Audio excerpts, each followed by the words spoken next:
How's it going, everyone? Welcome to the second devlog for Cyber Resurgence. Now this is going to cover the next 2 weeks and pretty much wrapping up the month here. So let's go ahead and dive right into it because there's quite a bit to cover.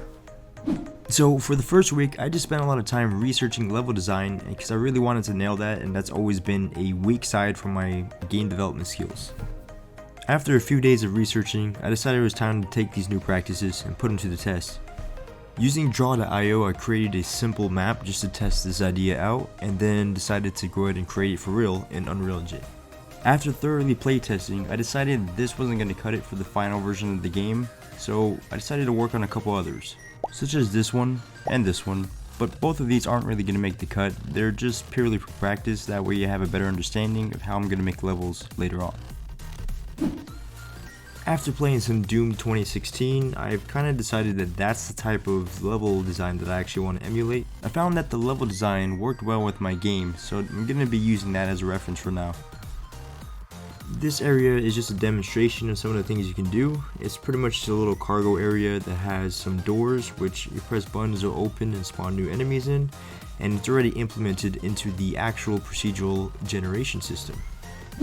This was nice because I was able to actually see how the game might play out now that there's an actual level segment with cover and things to move around, as well as interactables, so it's pretty cool to test out. I also redid the hub layout, making it a little bit better and still playing around with things, but I think this layout is closer to what I want it to be in the final version. Now for the programming stuff, I did start working on the weapon upgrade and loadout system. However, I stopped about halfway through when I figured out there's actually a better way to do it. So I stopped what I was doing and I started planning, which you'll see in the next devlog for sure. The weapon loadout table and upgrade station does still serve a purpose at the moment, as it still does save your loadout and your weapon selection, so that's pretty neat, but it is super bare bones at the moment, and the next devlog will show off a more finished and polished version. Other than that, I have created some visual objects such as crates and some barrels. The barrels have actually created a blueprint which can act like explosive barrels that you see in a lot of games, and upon shooting them they'll start blinking red.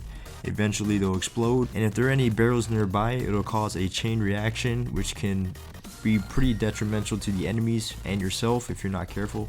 But overall, this adds a pretty interesting gameplay element.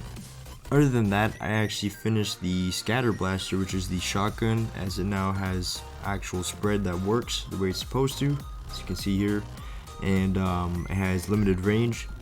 Well guys, that about covers it for this devlog. I hope you guys enjoyed the video. Thank you guys so much for watching. I know this devlog is pretty short, but that was just because I spent most of my time researching rather than doing, so I have less to show off. However, I hope you guys enjoyed the video, and if you did, please leave a like and subscribe, and I'll catch you all in the next one. Peace out.